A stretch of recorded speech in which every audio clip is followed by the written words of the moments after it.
thème qui est nouveau, jamais traité à la Fabrique de l'exportation, celui de l'intelligence économique, avec deux invités. J'affiche mon slide que je dois retrouver à l'instant. Il est ici. Donc avec nous, deux intervenants. Henri-Jacques Citroën, senior vice-président de l'ADIT, qui est le leader européen de l'intelligence économique et de l'éthique des affaires, expert du sujet, et également président du groupe d'expertise intelligence économique et conformité au conseiller du commerce extérieur de la France. Henri-Jacques va nous brosser un portrait de l'intelligence économique, c'est-à-dire ce savoir-faire qui permet de collecter, de traiter et d'utiliser l'information pour réduire le risque. Donc il va nous montrer comment l'intelligence économique permet de connaître le dessous des cartes dans des opérations à l'international de croissance ou de vente ou de recrutement. Il a de nombreux exemples à présenter. Ensuite, nous écouterons dans la foulée Maxime Betin qui nous donnera un autre éclairage. Ce sera davantage basé sur le rôle du réseau et notamment celui des Français à l'étranger et des entrepreneurs français à l'étranger pour la mise en œuvre de l'intelligence économique. Maxime Betin travaille pour chef de projet pour une société Iangen, c'est ça? J'espère que je prononce bien, basée à Shanghai. Je signale aussi qu'il a fait le meilleur mémoire en 2024, meilleur mémoire universitaire dans le domaine de la recherche sur l'intelligence économique, en étant rattaché au professeur Nicolas Moinet à Poitiers, qui est un des experts de l'intelligence économique en France. Je vous laisse vous présenter de manière complémentaire si j'ai oublié certains éléments. J'affiche à présent le slide des titres et des points que va balayer Henri-Jacques. Alors, est-ce que vous voulez, Henri-Jacques, que je laisse ce slide le temps que vous les annonciez ou comment est-ce que vous préférez que je procède? La parole est à vous. Vous pouvez le laisser. Et... Ouais. Voilà, bon, merci de votre accueil, merci de la présentation. Merci d'avoir été invité par la Fabrique de l'exportation et bonjour à toutes et à tous, mais merci de nous écouter. Alors donc le thème aujourd'hui, l'intelligence économique, que la plupart des gens ne connaissent pas. Moi j'ai pu le vérifier auprès de nombreux dirigeants d'entreprise. Souvent les gens pensent que l'intelligence économique, ce sont des études de marché. Et je vais vous donner quelques exemples qui vous feront comprendre ce qu'il en est exactement. En particulier, un premier exemple qui est frappant. Il y a un pays en Europe qui va faire un gros investissement dans le nucléaire, qui va installer sa première centrale nucléaire. Il y a une société française qui nous a approchés parce qu'elle voudrait être partie prenante dans cette affaire et elle voudrait qu'on l'aide à trouver un partenaire adéquat dans le pays, adéquat techniquement et aussi adéquat d'un point de vue compliance et d'un point de vue connexion avec les autorités du pays. Et donc, il nous demande de faire une proposition et il demande aussi à une entité étatique française de lui faire une proposition dans le même sens. Et les deux propositions sont reçues et grande surprise du client français, c'est que l'entité étatique propose 8 000 euros et nous on proposait 50 000 euros. Alors le client nous dit mais c'est quoi cet écart? Comment est-ce possible qu'il y ait une telle différence? En fait il s'est rendu compte d'une chose et on lui a expliqué aussi en quoi consistait notre prestation. C'est que l'entité étatique, elle, avait proposé de repérer les quelques entreprises qui avaient un atelier de fabrication et un atelier de maintenance, et puis de les répertorier, de faire une petite analyse sur chacune d'entre elles, et d'en rester là. Et nous, on lui a expliqué ce qu'on allait faire. C'est qu'en fait, l'affaire est toute nouvelle dans le pays en question. Et il y a un certain nombre de nouveaux acteurs aussi dans le pays, et qui sont intéressés par cette affaire et qui pourraient être des partenaires potentiels, donc des gens qui sont prêts à investir dans ce domaine. Mais les Américains qui ont gagné l'affaire, la fourniture de la centrale nucléaire, ils arrivent avec leur technologie. Et puis la question qui se posait, c'est qu'ils arrivent avec qui d'autre? Est-ce ils viennent avec des prestataires de services, avec des fournisseurs et autres? Et donc, il y avait tout d'un coup un tel panorama en pleine évolution devant nous. On lui a dit, mais il va falloir regarder de près qui sont effectivement les acteurs existants, mais en même temps les nouveaux acteurs, et voir comment, pour une affaire qui est toute nouvelle dans le pays, qu'est-ce qui va se passer. Alors on lui a proposé de repérer donc les candidats possibles pour une association, et ça consistait à voir l'expertise de chacune des entreprises qui allait être repérée, quelles sont ses ressources techniques, est-ce que c'est un acteur sérieux, quelle est sa taille, quelle est sa capacité d'investissement, quelle est sa réputation, est-ce une entreprise honorable, est-ce qu'elle a des facilités de déplacement technique pour aller sur le site du client, où est-elle située, est-ce qu'elle est située loin du site où il y aura la centrale nucléaire, est-ce qu'il y a est-ce qu'ils ont une expérience dans d'autres pays, et quels sont ces réseaux politiques.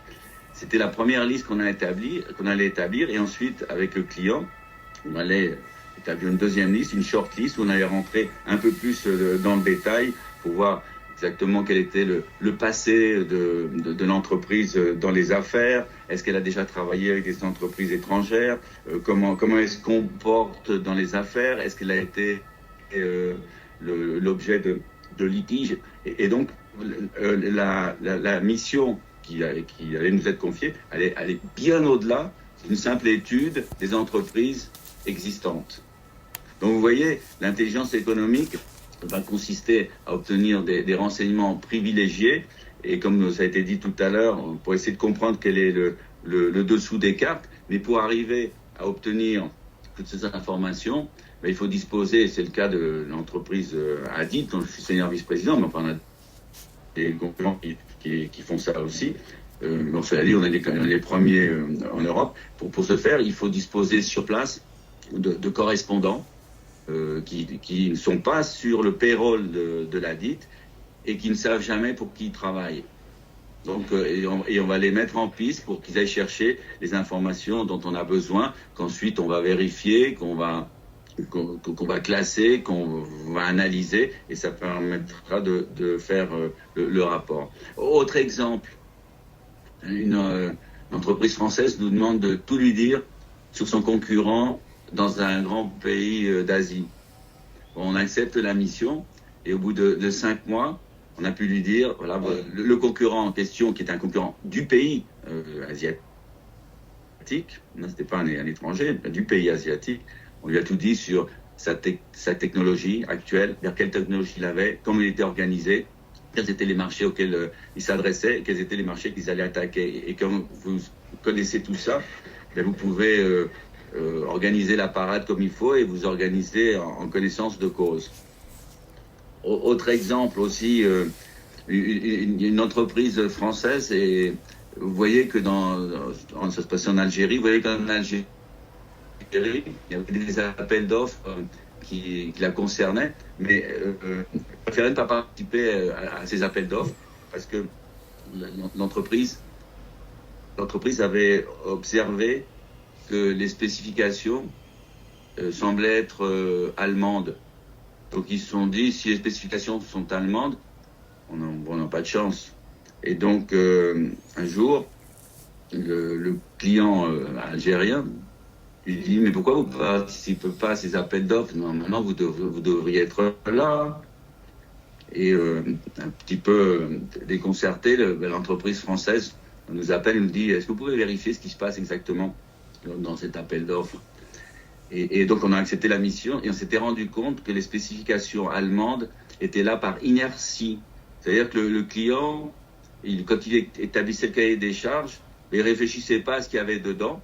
Il reprenait les mêmes spécifications depuis des années. Et donc, une fois qu'on a découvert ça, qu'on a donné cette client, il a contacté le client en Algérie pour lui dire non mais attendez, il y a quelque chose qui a l'air assez mystérieux, c'est pourquoi vous avez des spécifications. Ah ben, oui, mais on ne sait pas quelle autre spécification mettre et comment faire et tout. Et donc ça a pu être arrangé et l'entreprise française a pu participer aux appels d'offres. Donc je vais terminer par 3 autres exemples rapides. Dans un pays d'Afrique, on nous a confié une mission, c'était de voir quelle était l'évolution des négociations entre le gouvernement et les compagnies minières. Donc il fallait être bien introduit pour savoir exactement ce qui se passait, mais c'était une information dont avait besoin un de nos clients. En Somalie, on nous a demandé le décryptage des acteurs publics dans le trading de pétrole.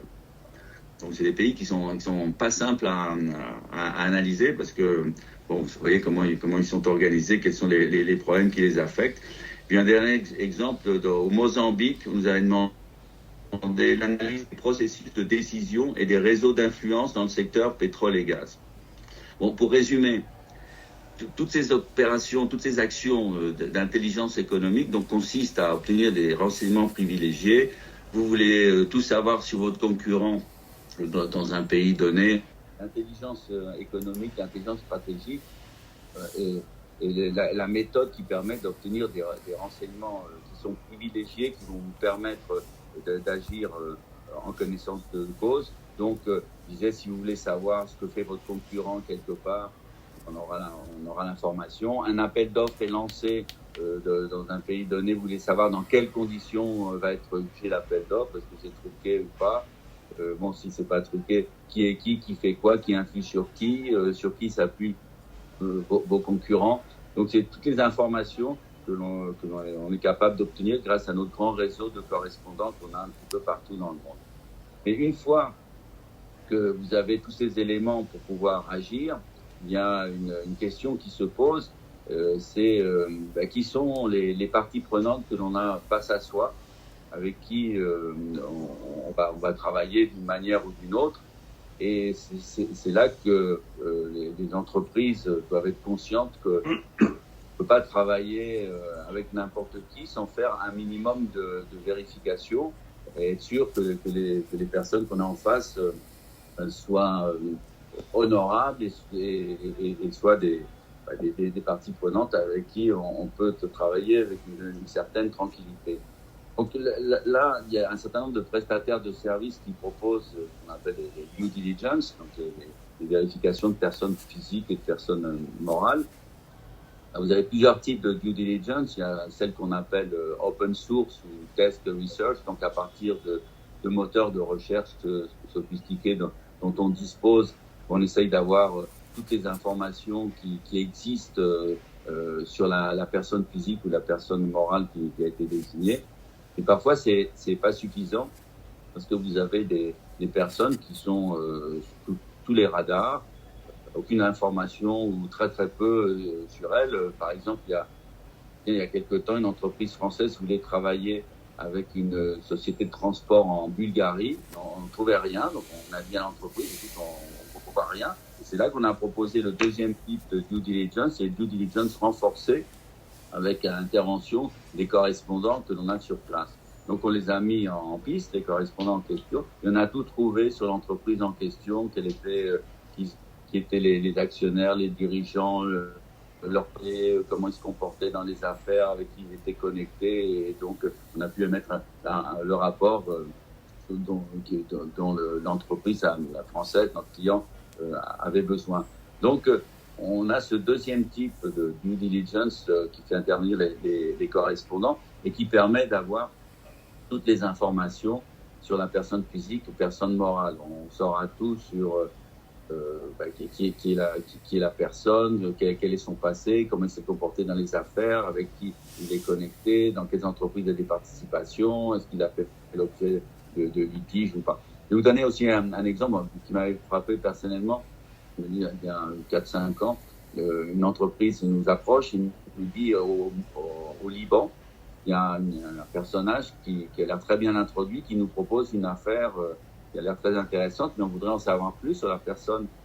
Donc, avant de présenter une proposition, on fait toujours des vérifications préliminaires pour être sûr d'avoir bien identifié la personne à analyser. Parce que des pays où il peut y avoir des problèmes d'homonymie, où vous allez en Corée ou même au Moyen-Orient, souvent les noms de famille se ressemblent. Et puis il faut aussi mesurer l'ampleur de la tâche. Et les gens qu'on a sur place nous disent au bout de 2-3 heures que le personnage en question est effectivement bien connecté au Moyen-Orient, mais ces connexions allaient jusqu'à Bachar el-Assad. Alors on prévient le client, on lui dit voilà ce qu'on va découvrir, vient de découvrir, qu'est-ce que vous voulez qu'on fasse? Et le client nous dit faites la due diligence Liban-Syrie. On l'a fait et au bout de 5 semaines, on raconte tout sur le personnage, vraiment on savait presque à quelle heure il jouait au tennis. Et puis je me souviens, il y avait un tableau à la fin dans lequel on voyait toute sa galaxie de contacts. Et effectivement, il y avait 3 personnes qui travaillaient directement avec Bachar el-Assad. Alors une fois que vous savez ça, vous jouez pas, mais au moins vous le savez. Donc les due diligence permettent d'aller très à fond dans la connaissance des personnes avec qui vous allez travailler. Et puis il y a un troisième type aussi de due diligence qui est très demandé, en particulier par les fonds d'investissement et les grandes entreprises. C'est les due diligence qui sont demandées en cas de fusion, acquisition ou prise de participation. Parce que là, il faut aller beaucoup plus loin. On a carrément un département qui est dédié, parce qu'il faut faire intervenir notre département intelligence stratégique. Parce que quand on nous confie ce genre de mission, il faut avoir toute l'information sur les actionnaires, les bénéficiaires ultimes, les dirigeants d'entreprise, surtout s'ils sont appelés à rester. Qui sont-ils, avec qui ils sont connectés, est-ce qu'il n'y a pas des conflits d'intérêts? Et puis on va rechercher ce qu'on appelle les invisibles, ce qu'on vous a pas dit pendant la négociation. Alors exemple d'invisible, un jour une entreprise française voulait acheter une société au Brésil, donc elle nous mandate, et on découvre que l'entreprise brésilienne était impliquée dans de très nombreux cas devant les tribunaux du travail, et qu'il y avait donc un passif potentiel qui n'était pas négligeable et qui a pu être pris en compte dans la négociation. On va vérifier aussi si l'entreprise qui va être achetée ou dans laquelle on va acheter une participation, si elle n'est pas, s'il ne va pas être tout d'un coup affectée par un procès, une procédure judiciaire en cours dont on ne vous a pas parlé, puis vous avez acheté l'entreprise, tout d'un coup vous vous retrouvez dans un procès. Donc on va essayer de vraiment bien analyser tout l'environnement de l'entreprise pour que celui qui l'achète puisse l'acheter tranquillement. Alors, tout ça, ça a un coût, effectivement. Toutes ces due diligence, toutes ces prestations ont un coût. Mais ce que je dis à qui veut l'entendre, c'est que même si on n'a pas de budget pour payer ce genre de prestations, il y a des entités qui peuvent être d'une aide efficace. Alors, vous pouvez toujours vous adresser en pays donné à l'ambassade de France. Très souvent, il y a un conseiller économique et commercial. Vous avez des chambres de commerce binationales. Vous avez les comités des conseillers du commerce extérieur dans 110 ou 120 pays. Vous avez Business France aussi. Donc, vous avez les moyens d'avoir un minimum d'informations sans que ça vous coûte quelque chose, ou peut-être même rien. Mais il faut vraiment le faire. Et je le dis même aux entreprises, et surtout aux entreprises qui ne sont pas assujettis à la loi Sapin 2 et à la loi du devoir de vigilance, de par la taille de l'entreprise. Pour Sapin 2, il faut avoir au moins 500 employés et puis 100 millions de chiffre d'affaires. Mais aujourd'hui, il faut regarder avec qui on travaille, parce que si on ne le fait pas, on peut se retrouver devant des difficultés qui sont peuvent être très gênantes et lourdes de conséquences. Aujourd'hui, il faut savoir, et je pense que tout le monde le sait, qu'on est observé plus que jamais. Vous avez les concurrents qui vous observent, vous avez les États, les autres États qui observent ce que font les entreprises françaises, mais vous avez aussi des ONG qui regardent de près, vous avez les réseaux sociaux, et donc si tout d'un coup vous travaillez avec des personnes qui sont pas recommandables, ça se saura, et vous aurez votre nom dans les médias, vous aurez votre nom peut-être dans les réseaux sociaux. La réputation de l'entreprise risque d'en prendre un coup. Donc vous avez vraiment intérêt à regarder de près. Et puis si la situation désagréable dans laquelle vous pouvez éventuellement vous trouver dégénère, vous allez peut-être vous retrouver aussi devant la police, devant la justice. Donc aujourd'hui, on ne faut pas plaisanter avec ce genre de recommandations. Il faut vraiment essayer de bien connaître toutes les personnes avec qui l'on travaille, que ce soit des clients, des partenaires, des fournisseurs. Aujourd'hui, vous ne pouvez pas vous fournir auprès des Ouïghours ou auprès d'un fournisseur qui exploite des enfants ou qui ne respecte pas les lois de l'environnement, parce que ça se saura, et quand ça sera découvert, vous aurez les pires ennuis. En tout cas, vous aurez votre nom dans les journaux. Il y a une exigence aussi de cette loi Sapin 2 qui devrait normalement s'appliquer aux entreprises qui ne sont pas assujetties à la loi, pas de plus. C'est la veille sur les parties prenantes. Alors, je disais il y a un instant qu'il faut vérifier les gens avec qui on va travailler directement, surtout si c'est des personnes nouvelles. Mais toutes vos parties prenantes, que ce soit les clients, les sous-traitants, les fournisseurs et autres, la loi Sapin 2 vous oblige à regarder de près si elle respecte toutes les règles du jeu. Alors, c'est quoi les règles du jeu? Alors, le premier critère de ces vérifications de cette veille, c'est les sanctions internationales. Si vous avez face à vous une personne qui est l'objet d'une sanction internationale, c'est pas un voyant rouge qui s'allume, mais c'est 10 voyants rouges qui s'allument. C'est-à-dire que là, ça va être très compliqué de faire des affaires, et le plus souvent, c'est même pas recommandé. C'est recommandé de ne rien faire. Donc, le premier critère de notre plateforme de screening des tierces parties, c'est les sanctions internationales. Le deuxième, c'est est-ce qu'il y a des personnes qui sont politiquement exposées parmi vos parties prenantes? Donc, il faut regarder de près. Donc, on est outillé pour ça. Et le troisième, les mentions négatives, Internet, presse internationale et presse locale. Alors, pourquoi je dis presse locale? Parce que dans une entreprise comme l'a dit, on travaille en 27 ou 28 langues en ce moment, donc on est capable de lire la presse qui n'est pas traduite.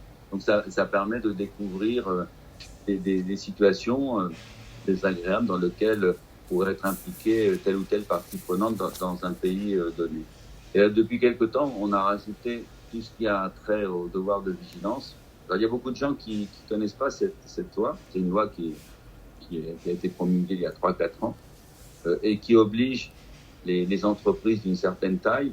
Certaine taille, ça veut dire 5000 employés si le siège est en France et puis 1000 si le siège est à l'étranger, à s'organiser, veiller à ce que les parties prenantes respectent les droits de l'homme, les libertés fondamentales, les lois de l'environnement, ne soient pas impliquées dans le terrorisme, le financement du terrorisme, le blanchiment d'argent, etc. Donc, c'est des sujets qu'on a rajoutés dans la plateforme de veille, parce qu'aujourd'hui, tous ces sujets doivent être regardés mais simultanément, en permanence. Et ça devient, j'allais dire, presque un peu angoissant, parce qu'il y a tellement de choses à regarder sur toutes les parties prenantes que pour certaines personnes, ça peut paraître assez déroutant. La veille que l'on exerce sur les parties prenantes, c'est une veille qui est quotidienne. Par exemple, notre plus grand client, on a 110 000 et on vérifie les 110 000 toutes les nuits. Et puis, si on découvre tout d'un coup qu'il y a telle ou telle partie prenante qui est impliquée dans des situations déplaisantes, entre guillemets, on va vérifier ce qu'il en est. Si ça nous semble sérieux, le lendemain, l'entreprise, notre client, aura un mail dans lequel on lui signalera qu'il y a telle partie prenante, tel pays qui doit être regardé de près. Donc, aujourd'hui, avec les outils dont on dispose, on arrive à faire ce genre de veille.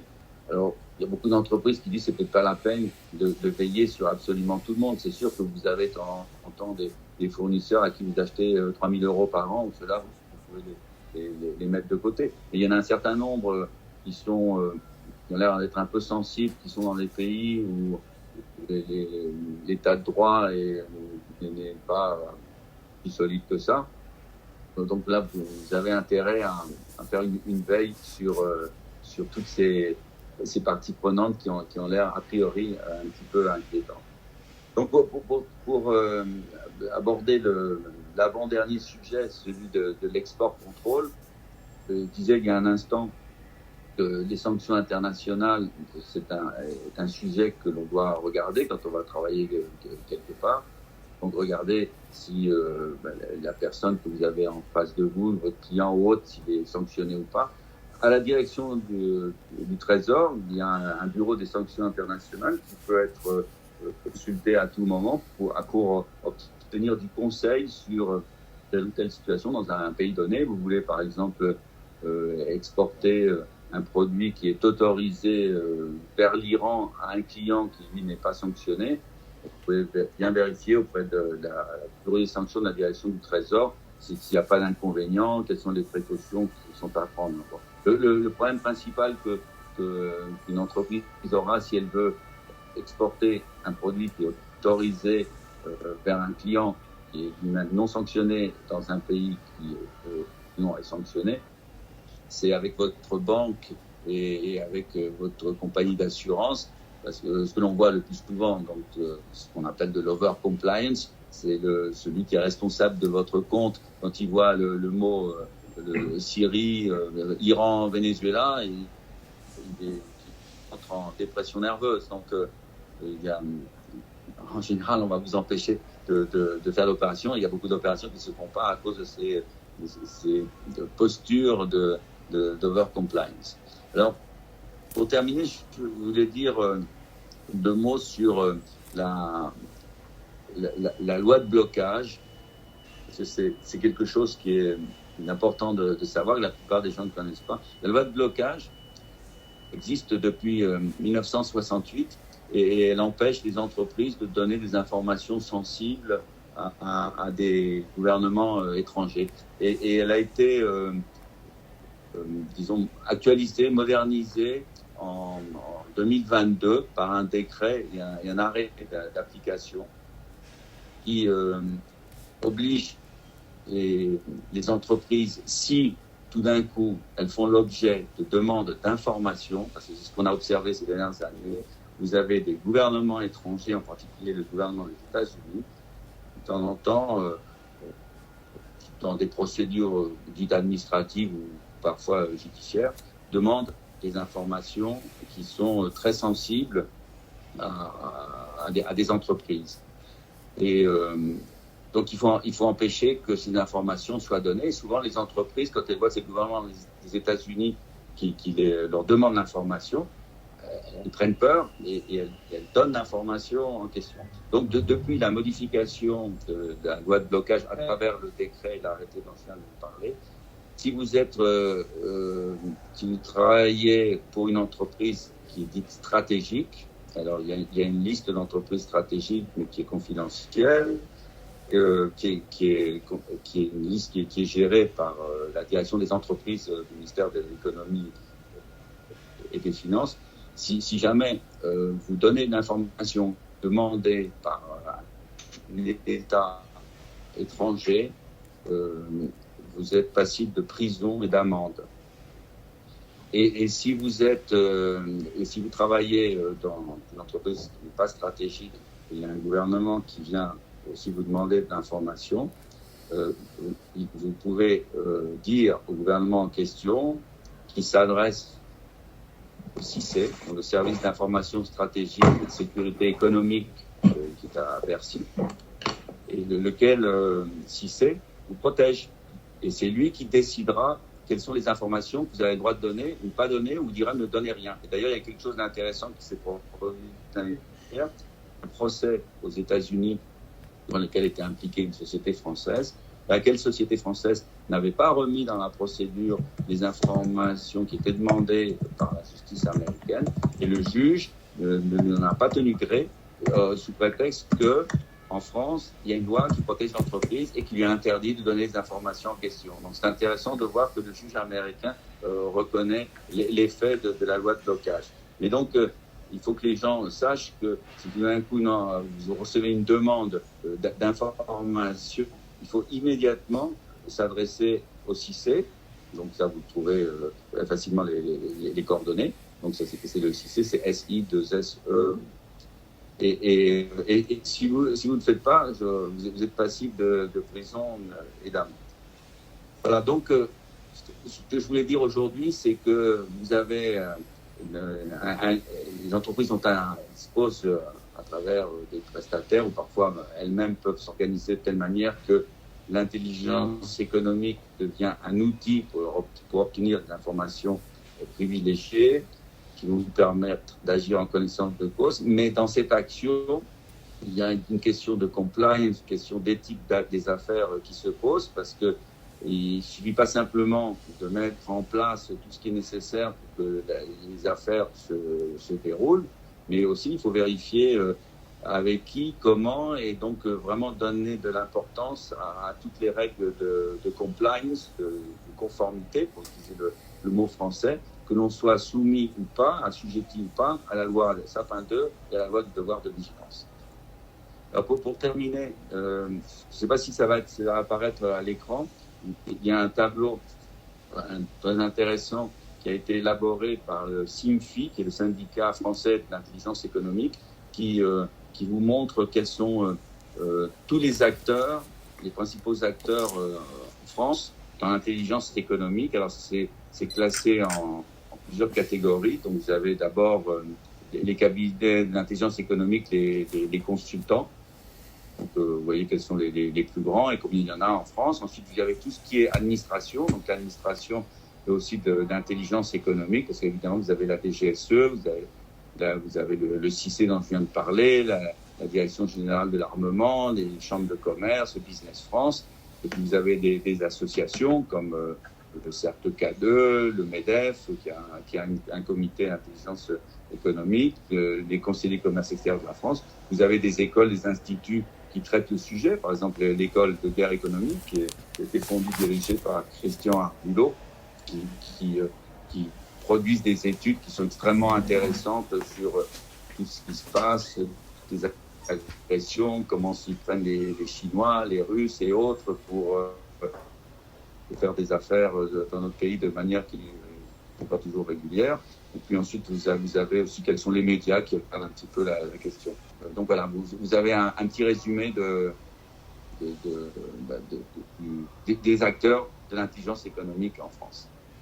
Voilà, c'était mon message d'aujourd'hui et je suis à disposition après le deuxième exposé pour répondre aux questions que vous pourriez vous poser. Merci beaucoup Henri-Jacques pour cet aspect très, très concret, très opérationnel et de la présentation des différentes dimensions de l'intelligence économique pour finir avec ce panorama du qui fait quoi dans un écosystème qui est globalement assez méconnu du monde de l'exportation et en tout cas des PME et qui est au final très riche en institutions académiques, en chercheurs, en prestataires, en régulateurs administratifs. Je suis certain qu'il y aura beaucoup de questions là-dessus. On enchaîne, si vous voulez bien, tout de suite avec le propos de Maxime Beutin sur la mise en œuvre de l'intelligence économique en s'appuyant sur le réseau des Français à l'étranger. Maxime, est-ce que tu peux prendre la parole? Est-ce que vous pouvez prendre la parole? Parfait. Donc, merci à tout le monde d'être ici. Merci à la Fabrique de l'exportation et à vous, Jean-Christophe Gessler, pour cette invitation. Et merci à Monsieur Citroën pour l'exposé qu'il vient de faire. Est-ce que vous voyez mon écran? Pas pour l'instant, mais c'est en train de se venir. Oui, à présent, nous voyons. Alors, c'est très zoomé. Oui, ne vous inquiétez pas. Voilà. Mais nous voyons l'écran. Ça marche. J'aimerais d'abord dire que l'intelligence économique, donc c'est vraiment un parent pauvre en France, aussi bien dans les grandes entreprises que dans les petites entreprises, mais aussi au niveau de l'État. On voit énormément passer de choses, de scandales, d'affaires qui auraient pu être évitées si on faisait de l'intelligence économique, sérieusement. L'intelligence économique, ensuite, repose sur 3 piliers. Vous avez un premier volet qui concerne le renseignement économique, ici matérialisé par la veille stratégique. Vous avez également la sécurité économique, qui est matérialisée ici par la protection. Et vous avez l'influence. Donc l'intelligence économique, comme l'a dit très bien Monsieur Citroën, est axée sur l'information, mais c'est aussi un moyen de passer à l'action. Ce n'est pas seulement que l'information, c'est aussi de l'action. J'ai aussi envie de dire que depuis 1994, avec le rapport Martre que vous voyez ici, qui est le texte fondateur de l'intelligence économique en France, il faut dire que maintenant c'est très très documenté tout cela. et que les entreprises, peu importe leur taille, peu importe leur domaine d'activité, peuvent aller chercher de nombreuses informations, de nombreuses méthodologies, de nombreuses actualités dans ces domaines-là pour s'armer le mieux possible dans le monde rempli d'incertitudes qui est le nôtre aujourd'hui. Sachant que l'intelligence économique, bien évidemment, est réductrice d'incertitudes, mais jamais pourvoyeuse de certitudes. Ça, il faut bien aussi le prendre en considération. Donc, le propos préliminaire passé, j'aimerais vous parler aujourd'hui, puisque nous sommes dans la fabrique de l'exportation, on va parler du développement international des entreprises. Et je vais vraiment essayer de m'axer sur cet aspect. Monsieur Citroën a longuement parlé de l'information, il a tout à fait raison, je souscris à tout ce qu'il a dit. L'information est une notion fondamentale dans l'intelligence économique et j'aimerais vous en proposer une autre qui est tout aussi fondamentale. Certains penseurs et auteurs de l'intelligence économique vous diront même que l'intelligence économique n'existe pas sans cette notion. Et c'est la notion de réseau. Alors le réseau, je ne vais pas rentrer dans les définitions académiques, mais bon, le réseau, ce sont les liens que vous entretenez avec des individus et des groupes d'individus. Les réseaux ont deux propriétés fondamentales dans ce qui nous concerne. Les réseaux sont des capteurs et les réseaux sont des vecteurs. Ce sont des capteurs d'informations. Donc on revient au propos de M. Citroën. Non seulement le réseau permet d'accéder à certaines informations que vous ne pouvez pas obtenir autrement, si vous êtes dans le bon réseau bien évidemment, mais vous avez aussi la possibilité, toujours si vous êtes dans le bon réseau, d'avoir cette information le premier. Parce que vous savez très bien que la compétition internationale, celui ou celle qui la gagne, c'est non seulement la personne ou l'entreprise la mieux informée, mais aussi l'informer le plus rapidement possible. Ça, c'est une chose. Le deuxième, le réseau est un vecteur. C'est un vecteur d'action. Vous allez pouvoir vous appuyer sur un réseau pour performer, pour aller faire des actions. Vous avez ici un monsieur qui est monsieur Potram. Il est décédé récemment, ce sera pour moi une forme d'hommage, qui a longuement œuvré dans ce qu'on appelle l'intelligence territoriale. Et il avait un motto qui était un territoire, un projet, un réseau. Donc un réseau au service d'un projet sur un territoire donné. Et le développement international d'une entreprise, par bien des aspects, ressemble un peu à l'intelligence territoriale. Parce que quand vous voulez vous développer internationalement, vous ne le faites pas hors sol. Vous allez dans un pays, dans une zone géographique précise, dans un pays précis, dans une ville précise, bref, sur un territoire précis. Même si, bien évidemment, le territoire, dans ce cas-là, n'a pas la même définition que l'on donne au territoire en France. Mais il y a quand même certaines similitudes. Et le réseau, finalement, est un objet qui est intangible, est un objet qui n'existe pas réellement tant qu'on n'y appose pas un projet dessus. Et c'est pour ça qu'on parle de stratégie réseau. Donc, dès que vous avez un projet, l'astuce, c'est déjà de cartographier votre réseau actuel, sur qui vous pouvez vous appuyer, vers qui vous allez pouvoir obtenir des informations. Donc, c'est votre réseau actuel. Et vous allez y apposer le réseau tel qu'il devrait être pour aboutir à votre projet. Et vous verrez qu'il y a une partie de votre réseau actuel, ici en rouge, qui vous ne servira pas. Cela ne veut pas dire que vous n'avez pas de lien à entretenir avec ce réseau, mais dans le projet en question, il ne vous servira pas. Vous avez une partie de votre réseau actuel qui va vous servir, c'est la partie en jaune, et vous avez une partie du réseau tel qu'il devrait être que vous n'avez pas. Et il va falloir aller le chercher pour, encore une fois, accéder à l'information et accéder à des potentialités d'action. Parce que le réseau, je ne l'ai pas encore dit, mais je le dis maintenant, c'est ce qu'on appelle le moi à la puissance nous. Et il y a un réseau auquel on ne pense pas quand on fait du développement international dans les entreprises, ce sont les Français de l'étranger eux-mêmes. Alors pourquoi on n'y pense pas? Parce que déjà, même l'État français n'y pense pas. Les Français de l'étranger ne font partie d'aucune stratégie nationale de grande ampleur. Et quand on établit certaines stratégies nationales, alors je pourrais vous donner des exemples si vous voulez, on n'incorpore pas les Français de l'étranger, on n'y pense pas. Alors pourquoi les Français de l'étranger? Ce sont 3,5 millions de personnes. C'est une estimation, parce qu'on ne connaît pas vraiment le nombre exact, c'est l'estimation haute de cette population. Ensuite, chose intéressante, les Français de l'étranger sont à 58% ce qu'on appelle des talents, c'est-à-dire des personnes diplômées du supérieur et plus, sachant que la moyenne nationale est de 35%. Ensuite, quelque chose de très intéressant, c'est la dispersion de cette population. 93 pays recensent 1000 Français connus des services du consulat, ce qui est rare en fait quand on regarde les diasporas de certains pays. Vous prenez des diasporas comme la diaspora mexicaine par exemple. Elle est numériquement bien plus élevée que la diaspora française. Ils sont plus de 40 millions. Mais par contre, 85 ou 90% d'entre eux sont aux États-Unis.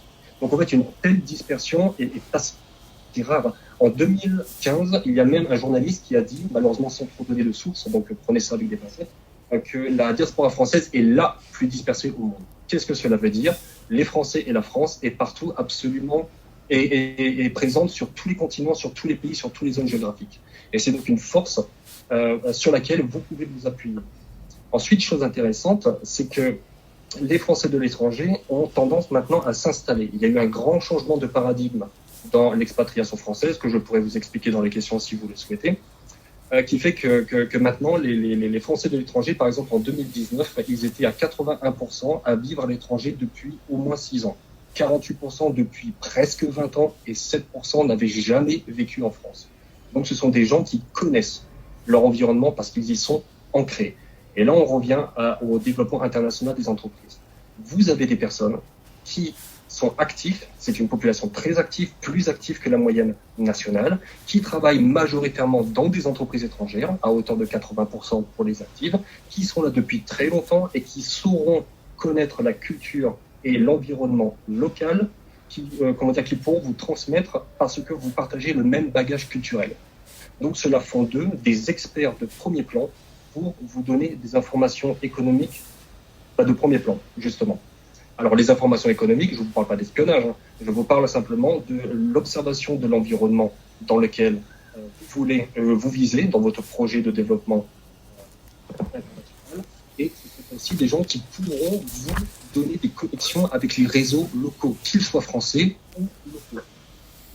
Il y a une phrase que j'ai entendue récemment et que j'aimerais vous partager parce qu'elle résume vraiment la quintessence du message que j'aimerais vous passer aujourd'hui. Alors, c'est une interview qui date du 28 mai 2025. Donc, M. Chiang, il est président du comité France-Chine et l'intervieweur lui dit quelque chose d'assez intéressant. J'aimerais le lire avec vous.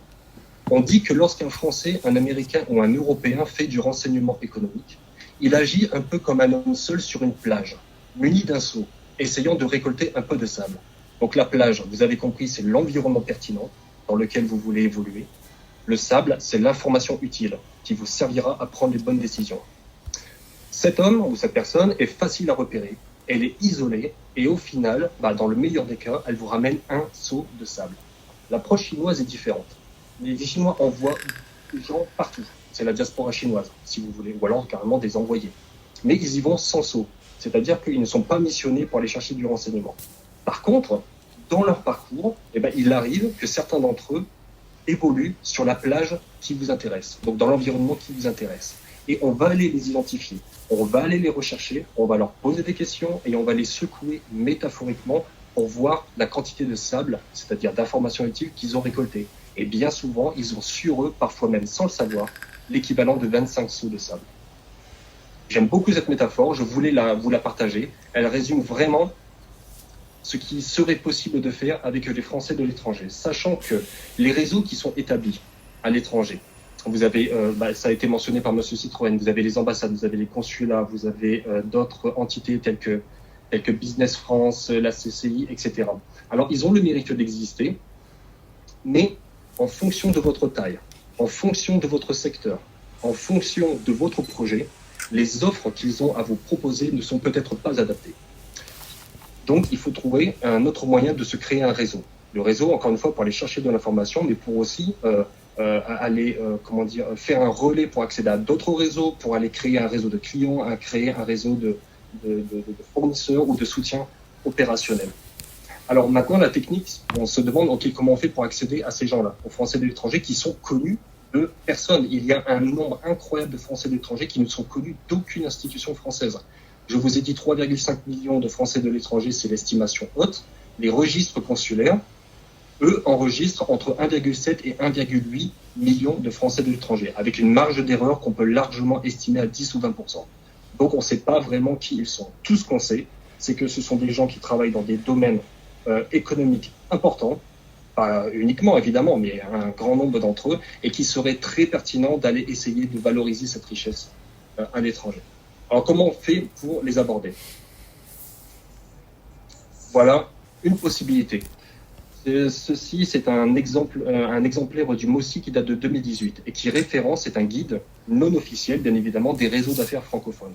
Il y a une quarantaine de noms à l'intérieur. Si cela vous intéresse, vous m'envoyez un message sur LinkedIn et je vous donnerai le lien. C'est un moyen d'aller chercher ces experts. C'est un moyen de mettre un pied dans la zone export, dans la zone où vous voulez mettre votre entreprise et établir un réseau. Ça, c'est un moyen. Le deuxième moyen, évidemment, c'est de passer par les réseaux établis avec la possibilité que vous ne trouviez pas votre compte. J'ai ici, par exemple, un commentaire qui a été donné par quelqu'un lorsque j'ai posté quelque chose sur ces réseaux. Donc, en fait, je vous ai donné quelques notions. La notion de réseau, un réseau qui est possible, qui sont les Français de l'étranger, mais qui ne sont malheureusement incorporés dans aucune stratégie nationale. Alors ça, je pourrais vraiment en parler en long, en large, en travers. Je vais vous donner un exemple, justement, qui a un rapport direct avec l'intelligence économique. Excusez-moi, la connexion est un peu lente. Vous avez ici deux documents. Le document blanc, rapport d'information sur l'intelligence économique, fait par le Sénat français, et le document en vert, livre blanc de l'intelligence économique, fait par le ministère de l'Industrie algérienne. Dans le document français, on vous parle des ambassades, avec notamment un rôle de référent à l'économique pour aller chercher des informations dans les marchés concernés. Et il n'y a aucune référence aux Français de l'étranger. Dans le livre algérien, dans le livre blanc algérien, il y a 5 fois la mention de la diaspora avec des rôles clés qui sont donnés pour comment obtenir l'information, quels sont les réseaux qui existent et qui sont à établir, comment entretenir les liens. Et le vide stratégique que nous avons en France par rapport à cette population est terrible, puisque l'un des co-auteurs du rapport d'information sur l'intelligence économique n'est autre que Jean-Baptiste Lemoyne, que vous voyez ici, et qui a été 5 ans ministre délégué aux Français de l'étranger. C'est-à-dire qu'une fois qu'on lui demande de faire de l'intelligence économique, il n'a pas l'idée d'incorporer les Français de l'étranger dans un dispositif national. C'est pour vous donner un exemple, j'en ai des dizaines, du vide stratégique qu'il y a autour des Français de l'étranger. Donc en fait, je voulais aujourd'hui vous sensibiliser. Alors je fais le plus vite possible, j'ai certainement passé très vite certaines notions parce que je voulais vraiment laisser la place aux toutes les questions que vous pouvez avoir. C'était de vous sensibiliser sur une population qui existe, à laquelle on ne pense pas, mais qui pourrait être vraiment intéressante une fois que l'on veut développer ses activités à l'international. Je vous donne peut-être un dernier exemple que j'ai eu récemment, c'était il y a à peu près 3 ou 4 semaines. Je connais ici à Shanghai une entreprise qui est dans l'informatique de manière générale. Une EFE, une entreprise française à l'étranger, on pourra aussi en reparler dans les questions, qui a à peu près une 50aine de salariés. Et régulièrement, il y a des clients de cette entreprise qui sont en France et qui leur demandent comment s'implanter en Chine, comment faire du business en Chine, etc., etc. Eux, évidemment, ils ne sont pas armés pour ça parce que ce n'est pas leur métier, c'est pas leur business model, et ils renvoient donc au réseau établi déjà cité. Et ils leur disent bien que malheureusement, on a du mal à rentrer en contact avec eux parce que pour plein de considérations que je vous ai déjà établies, la taille, le projet font que ces réseaux ne sont pas forcément les plus adaptés. Et bien souvent, parce que cette entreprise est très bien ancrée dans le tissu local, dans le tissu économique local, aussi bien dans la communauté française que dans le tissu local chinois, arrive à donner des relais, c'est-à-dire à nommer des personnes en disant moi, je ne sais pas faire. Par contre, il y a cette personne qui pourra t'aider. Il y a tel réseau qui pourront te donner des informations. Il y a telle personne sur laquelle tu pourras t'appuyer, etc. Et c'est une possibilité que vous pouvez envisager pour vous développer à l'international. Merci de votre attention. Merci Maxime pour cet éclairage complémentaire sur l'importance du réseau et la valorisation qui pourrait être faite de cette communauté qui est importante, 3,5 millions de Français estimés en fourchette haute à l'étranger. Je propose d'ouvrir la place aux questions. Alors j'en aurai moi-même, mais je veux bien laisser la parole à un premier intervenant s'il y a une question spontanée. Autrement, je veux bien me lancer. Oui, j'aurais une première question qui est plus générale, mais qui est juste, plus vrai à M. Citroën, mais de votre point de vue, j'ai longtemps utilisé vos services chez Bureau Veritas, donc beaucoup d'exemples que vous avez mentionnés résonner chez moi. Qu'est-ce qui fait qu'aujourd'hui, l'intelligence économique n'est pas encore dans la culture française et qu'est-ce qu'on doit faire pour que ça change? Aujourd'hui, qu'est-ce qui fait qu'un dirigeant n'a pas le réflexe de la dite ou d'un organisme comme la dite? Est-ce que c'est est-ce que c'est juste un problème de coût ou est-ce que c'est vraiment un réflexe? Comme les anglo-saxons peuvent l'avoir, d'ailleurs, alors que nous, on l'a pas. Comment on peut changer ces habitudes-là, de votre point de vue? Est-ce que c'est l'éducationnel? Est-ce que c'est... bon, est-ce que vous avez des idées là-dessus?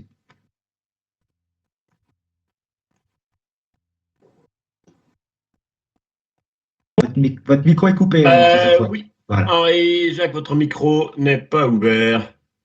On ne vous entend pas.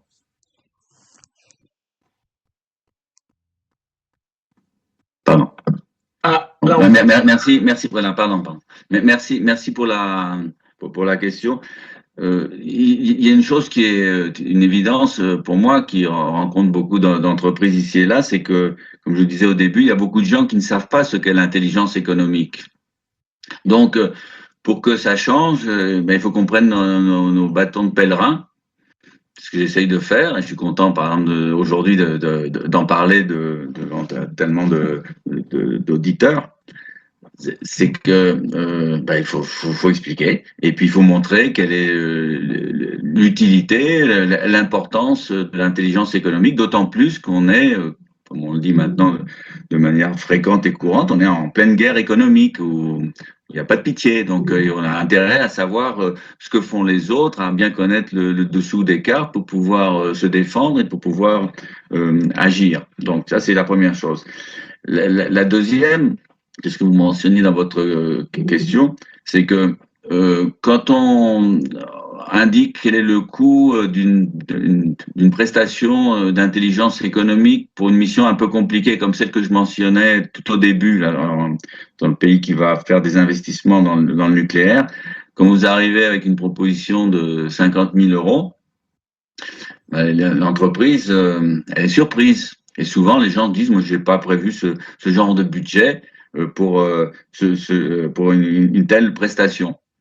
Alors, il faut regarder toujours quel est l'enjeu, parce que si pour ce sont des dizaines de millions d'euros, parce que vous allez pouvoir gagner des grands contrats, qu'est-ce que c'est que 30 000, 40 000 euros? J'ai toujours en tête ce que m'avait dit le directeur des fusions-acquisitions d'une entreprise française assez grande, qui fait souvent appel au service de la DIT, donc aussi à ce genre de due diligence M&A. Il disait, mais qu'est-ce que ça peut me faire de vous payer 40 000 euros quand je fais un achat de 300 millions? Au moins, avec les 40 000 euros, j'aurais pas de mauvaise surprise, je saurais tout sur l'entreprise, je saurais tout sur ce qu'on m'a pas dit, je saurais tout sur tout le monde. Bon, c'est un comportement qui est intelligent et qui est pratique. Mais vous avez des entreprises, même parmi les grandes, qui se disent, ah non, mais attends, 30 000, 40 000, moi je veux pas ce genre de budget, je le fais pas. Bon, elles se rendent pas compte que c'est pas un coût, en fait, c'est un investissement et qui très souvent représente un montant qui est complètement marginal par rapport à l'enjeu. J'aurais, si vous le permettez, un deuxième élément de réponse pour M. Marnotto. Allez-y, Maxime. Il y a aussi, je vais faire très vite, il y a aussi vraiment un aspect culturel et un aspect, comment je vais dire ça, on a du mal à voir une certaine réalité. Pendant que nous, en France, et j'ai envie de dire de manière un peu générale en Europe, quoique tous les pays ne sont pas concernés, on croit désespérément à la main invisible d'Adam Smith. Mais dans les autres pays, vous prenez les pays comme les États-Unis ou la Chine, par exemple, ils savent très bien que derrière la main d'Adam Smith, il y a un bras musclé. Il y a un bras musclé et qui est accroché à un poitrail dans lequel bat le cœur d'une nation qui veut devenir puissante.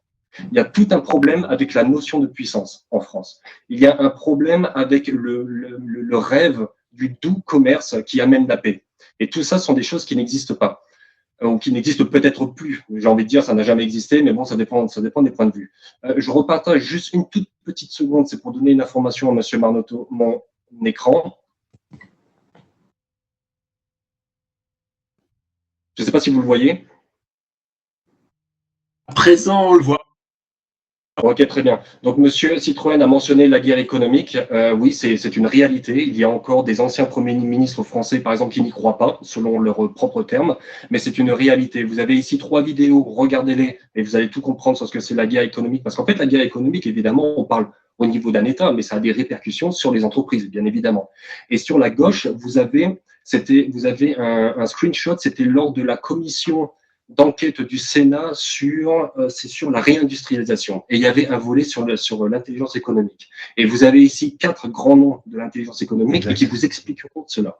Il y a le manque de culture au niveau, au niveau de l'économie générale, qui fait qu'il y a des réalités qu'on ne voit pas. Monsieur Arbulot vous parle de la culture du combat économique qui n'existe pas en France. Et Monsieur Pierucci, qui est un prisonnier de guerre économique, on pourrait dire, qui vous parle carrément de niaiserie. On se laisse berner, on se laisse raconter des histoires, par des puissances étrangères qui ne nous veulent pas forcément du bien, parce que on peut avoir des alliés militaires, par exemple, mais l'allié économique n'existe pas. Ça, c'est quelque chose qu'il faudra vraiment se mettre en tête. Il y a une dernière chose, après je laisse la parole. Il y a, par exemple, voilà, vous avez dans l'histoire du monde, vous aviez une articulation de la vie des nations qui était tant de paix, tant de crise, tant de guerre. Je parle de guerre militaire. Maintenant, ça s'est un petit peu passé. Et vous avez un continuum qui n'arrête pas et qui passe d'une phase à l'autre, qui sont compétition, contestation, affrontement. Qu'est-ce que ça veut dire? Que la compétition, c'est l'état naturel du monde. On est en compétition totale de tous contre tous. Et ça, on a encore du mal à l'accepter, à le voir en France. Et comment faire pour changer cela? Sensibilisation, formation, parler de tout ça, sachant qu'on a quand même un contexte avec les droits de douane de Trump qui réveillent quand même pas mal de cervelles. Merci Maxime pour cette ouverture un peu plus géopolitique.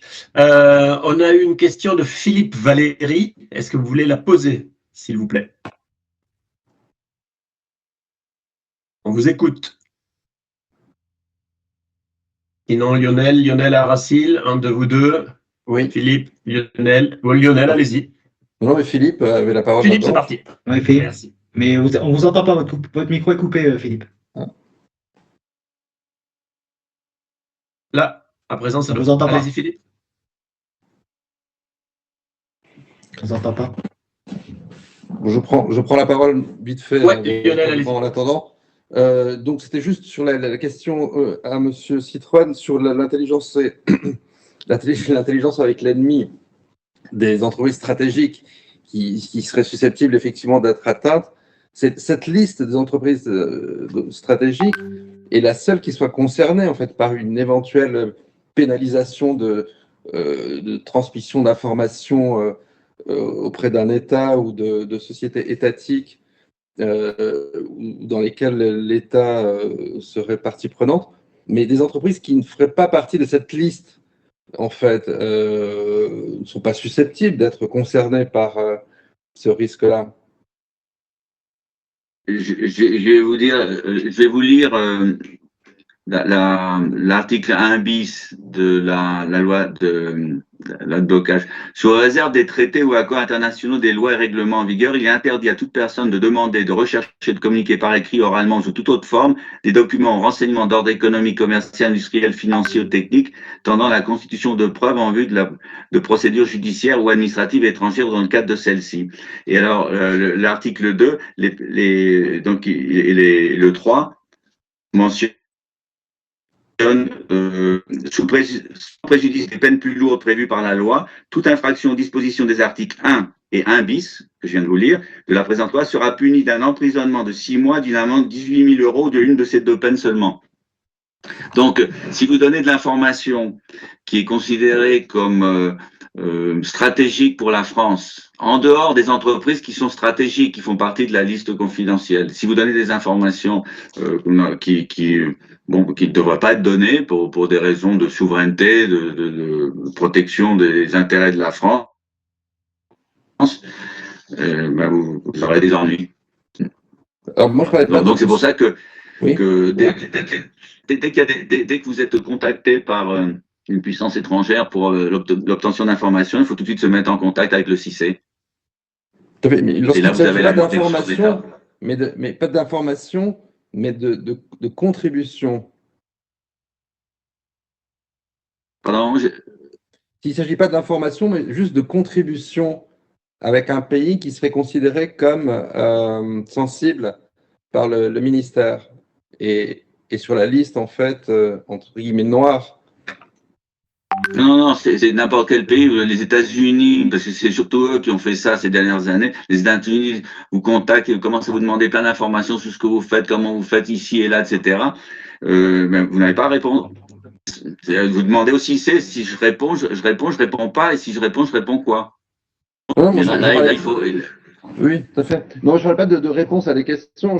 Je parlais par exemple de contribution, entre guillemets, de collaboration avec un État avec lequel on serait pas très bien, ou en délicatesse. Ah oui, mais ça, c'est un autre sujet. Oui, d'accord, c'est un autre sujet, parce que ça, là, la loi de blocage concerne les informations qui sont demandées par un État étranger et que vous D'accord. fournissez. Là, si c'est une collaboration, une contribution avec un État qui est pas recommandable, bon, il faut voir dans quelle mesure l'État n'est pas recommandable. Est-ce que il est sanctionné?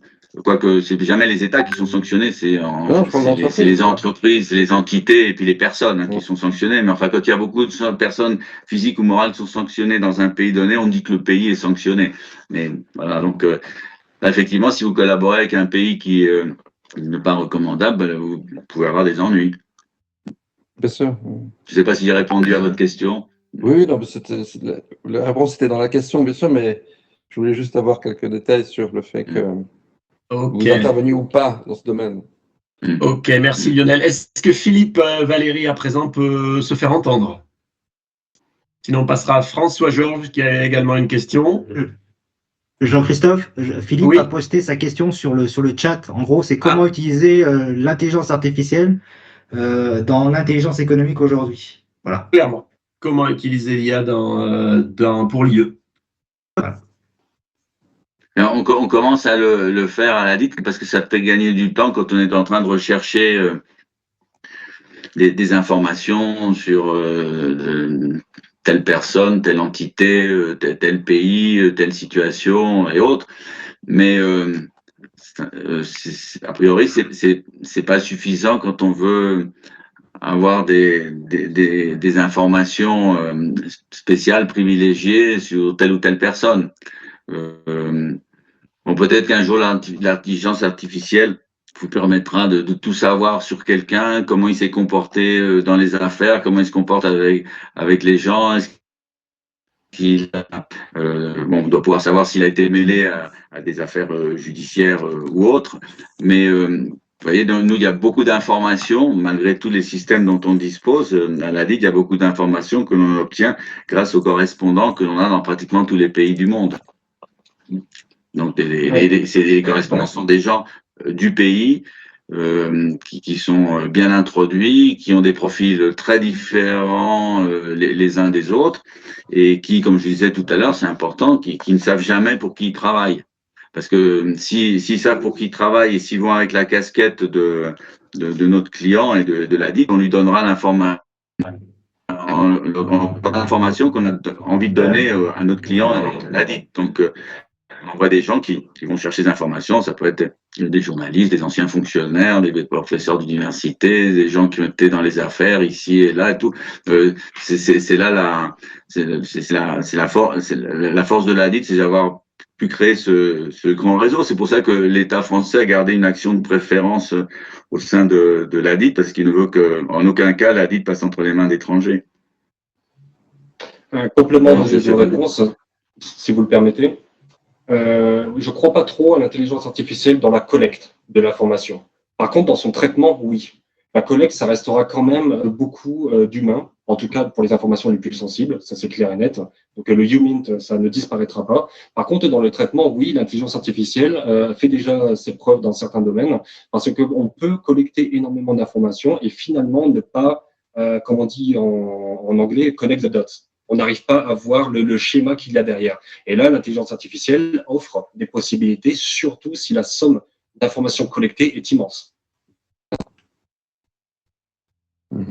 Ok, merci pour cette question sur l'IA.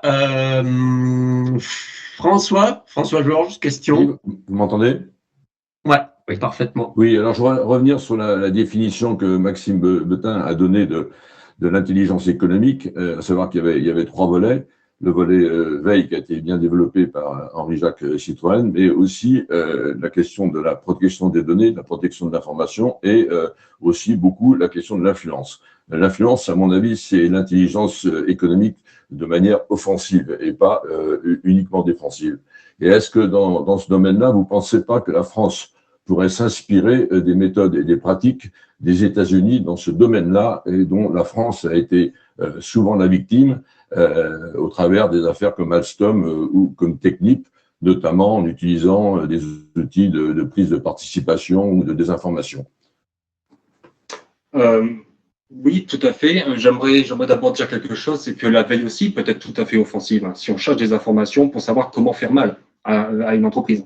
Alors mal, évidemment, pas dans le sens physique du terme, mais mal dans sa réputation, par exemple, ou mal dans ses bilans, etc. Ensuite, je vais vous parler de quelque chose que je connais bien, qui sont les Français de l'étranger. Je peux vous dire que oui, la France a énormément de modèles avec lesquels elle pourrait s'inspirer.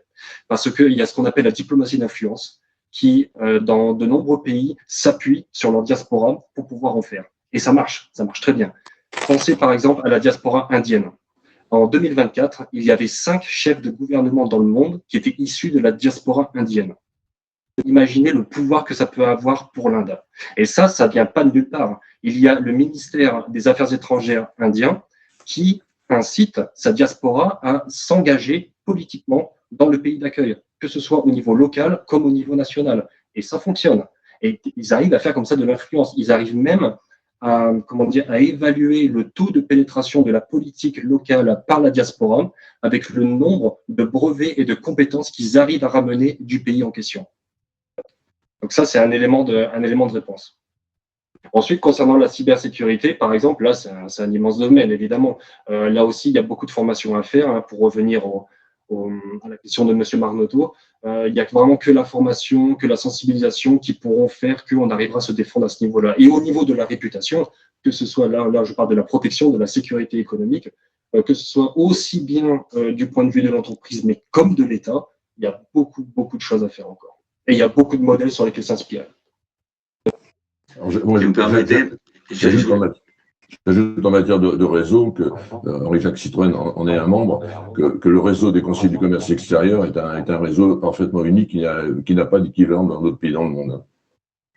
Oui, c'est vrai. Je confirme. Étant bien dit, bravo. Voilà, bravo. Bravo. François Georges aura une bonne note à la fin de l'année. Exactement. Une réduction sur ma cotisation. Voilà, exactement.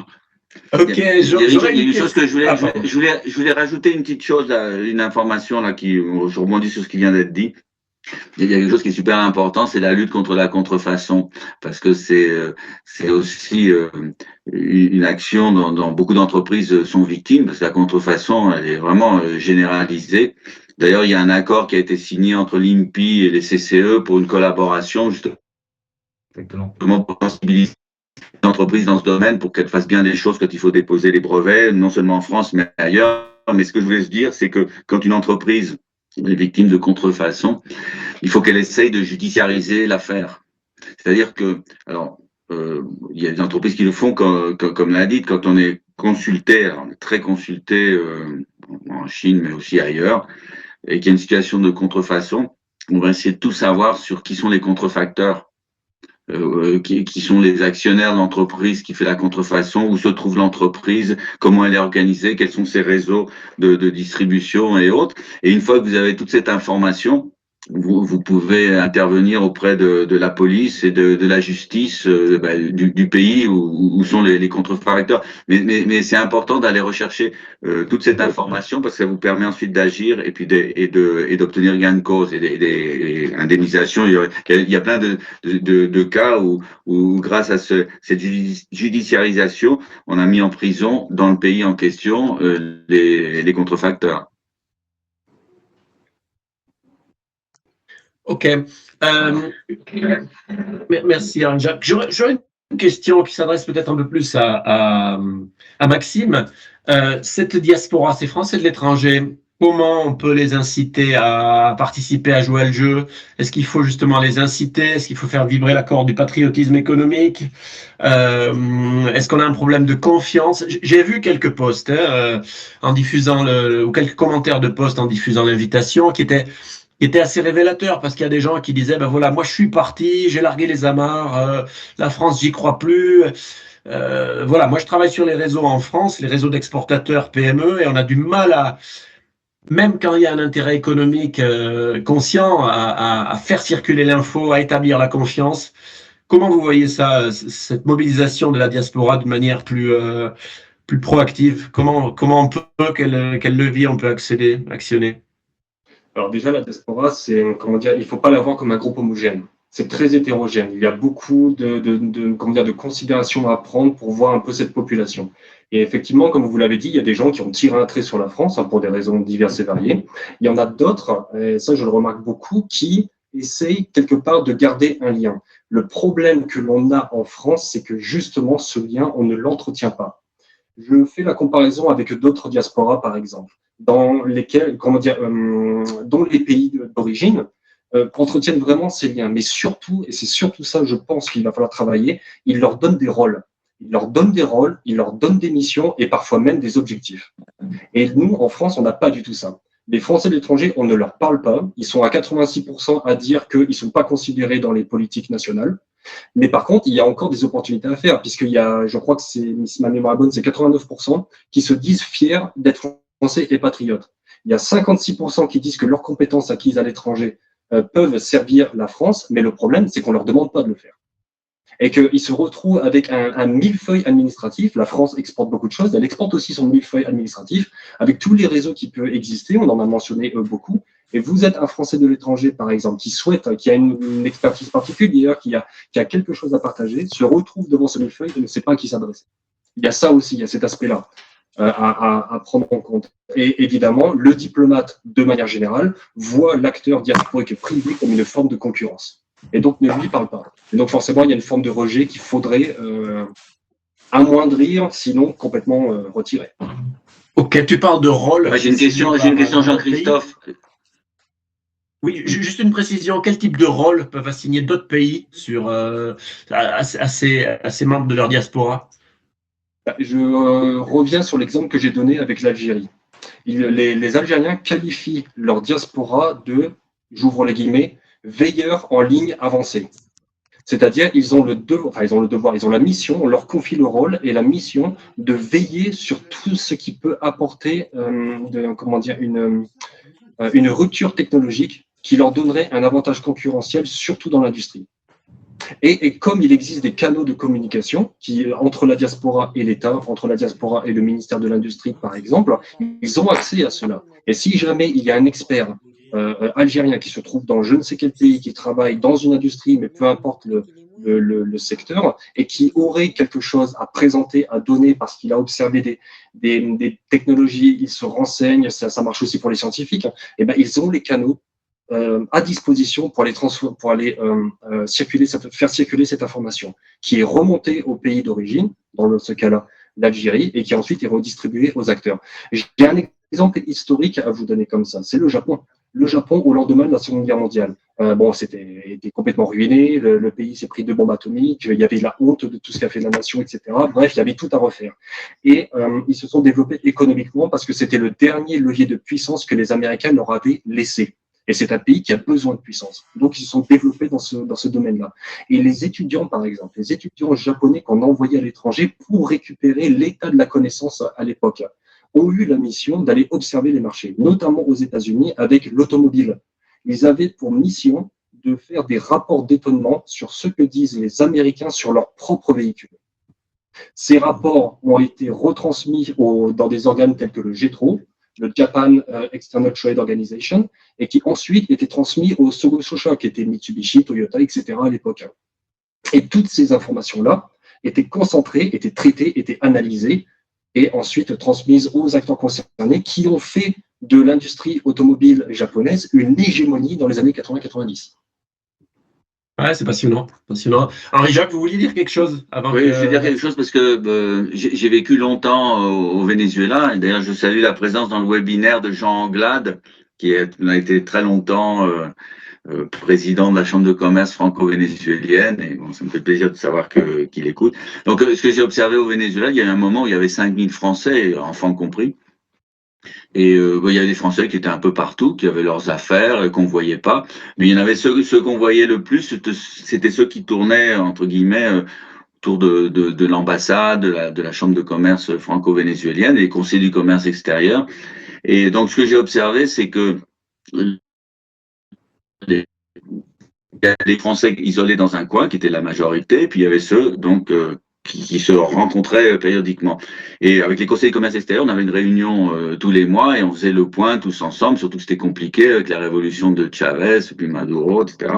Et donc, on échangeait plein d'informations, des points de vue et comment agir, réagir. Mais ce que j'ai observé, et c'est ce que je voulais dire maintenant, c'est que les Français à l'étranger, on n'agit pas en meute, comme peuvent le faire les Espagnols ou les Italiens qui sont très très forts, ils sont hyper solidaires, ils s'aident entre eux, ils passent des contrats entre eux quand c'est possible, et sinon ils vous mettent en contact, ils se mettent en contact telle personne, telle autre et tout. On a l'impression que il y a une communauté qui s'entraide. Nous, parfois, on a l'impression que c'est le contraire. Les Français, je l'aide pas. J'ai vu ça souvent. Il n'y avait pas un accueil qui était particulièrement favorable. Et d'ailleurs, pendant longtemps, au sein des conseillers de commerce extérieur, il y avait un modus operandi qui consistait à dire on n'est pas là pour faire des affaires entre nous, mais pour aider les entreprises françaises et l'État français. Donc c'est pas normal. Je veux dire, si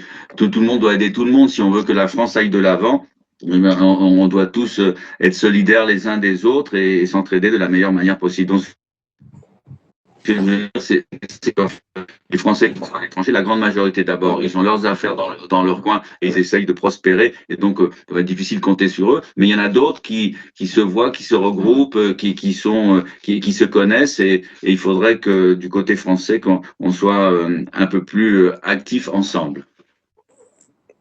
Oui, d'autant qu'il y a aussi, je me permets une petite précision, il y a aussi, donc tout ce que vous avez dit, Monsieur Citroën, c'est vrai, il y a aussi des réseaux informels qui existent, parce qu'en fait, ils se créent de manière spontanée parce qu'il n'existe pas cette entraide, justement, et que dans les réseaux établis, ils ne trouvent pas forcément ce qu'ils recherchent. Et ces groupes-là, j'ai eu l'occasion d'en côtoyer, ou en tout cas d'en rencontrer 2-3 ici, ne serait-ce qu'à Shanghai, disposent d'une expertise incommensurable.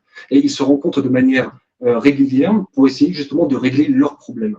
Parce que ils ont une connivence entre eux et ils ont surtout un intérêt mutuel à se partager des informations et à coopérer. Mais tout cela se fait en dehors des réseaux établis, c'est-à-dire les ambassades ne les connaissent pas, les consulats encore moins, et tous les autres réseaux certainement pas. Il se peut que certains membres de ces réseaux informels côtoient les CCI, les CCE ou d'autres réseaux, mais ce n'est pas ce n'est pas automatique. Oui, c'est des réseaux qui vont vous aider à trouver une place de parking ou la meilleure nounou pour vos enfants, mais qui vont fonctionner sur des sujets précis, c'est ça, ou des besoins. Oui, c'est ça, mais bon, là je m'intéresse évidemment au sujet économique. Hein. Je peux Bien vous sûr. donner, par exemple, sans donner de nom, mais j'ai côtoyé un réseau qui est une sorte de réseau parallèle de la French Tech et qui est bien plus active. Quelque part. J'ai connu aussi un réseau qui reprend des cadres et des grands cadres et des grands dirigeants d'entreprises, que ce soit des EFE ou de filiales d'entreprises, de filiales d'entreprises françaises à l'étranger. Et en fait, ils se regroupent parce que justement, ils ont un intérêt commun, ils ont un sujet commun qui est leur extériorité et leur implantation locale, et ils essayent de résoudre les problèmes qu'ils peuvent rencontrer ensemble. Ok, effectivement, eux ne sont pas sur le radar des réseaux classiques qu'on peut connaître. Ok, très bien. Alors écoutez, je sais que dans 4 minutes, la réunion va à nouveau s'interrompre, donc parce qu'elle a été relancée pour 1 heure, donc je vous propose de ne pas dépasser 14 heures. On a tous en plus des après-midi probablement assez remplis. On a le temps pour une question supplémentaire ou un point que vous voudriez encore développer ou ajouter, Henri-Jacques ou Maxime? Moi, juste une petite question pour Maxime, si je peux me permettre. C'était au sujet effectivement des différents réseaux institutionnels et que ce soit business France, la CCI ou BPI, en fait, on en vient à 4-5 réseaux institutionnels. Y aurait-il pas quelque part un doublon dans le domaine, effectivement, de l'utilité que pourraient avoir certaines d'entre elles, tant que certaines d'entre elles sont des agences, donc des agences d'État payées par le contribuable, comme on le sait, et il n'y aurait pas Mbatia véritablement à harmoniser cela et voir à trouver une espèce de consortium fédératif. Oui, c'est exact. Vous avez tout à fait raison. Quand j'ai parlé tout à l'heure, je vais essayer de faire vite parce qu'il reste seulement 1 ou 2 minutes. Quand je vous ai parlé tout à l'heure de millefeuille administratif, ça en fait partie. Il y a tout un enchevêtrement de réseaux, de réseaux soit établis, officiels, officieux, d'associations, etc. Mais comme justement on n'a pas de politique diasporique, il n'y a pas de coordination inter-institutionnelle pour tout ça. On se retrouve avec des compétences aussi qui se chevauchent. Et c'est pour ça que je vous disais tout à l'heure qu'un Français d'étranger qui souhaite faire quelque chose se retrouve devant ce millefeuille-là et peut avoir des difficultés à rentrer en contact avec le bon réseau, avec la bonne personne qui pourra l'aider dans son projet, par exemple. Donc oui, ça, à ce niveau-là, il y aurait clairement une clarification des rôles à faire, une rationalisation des moyens et des compétences, et ensuite, j'y reviens, une définition de rôle clair et des objectifs surtout. C'est ça. Parfait. Jean-Christophe, en conclusion, comme il reste très peu de temps, je vais reprendre le slogan des révolutionnaires latino-américains, le combat continue. Exactement. Hasta la muerte. Oui, on a bien compris qu'il valait la peine et qu'il y avait encore des Non, hasta la victoria. On a bien compris qu'il valait la peine, qu'il y avait encore des sujets. Hasta la victoire. Plutôt.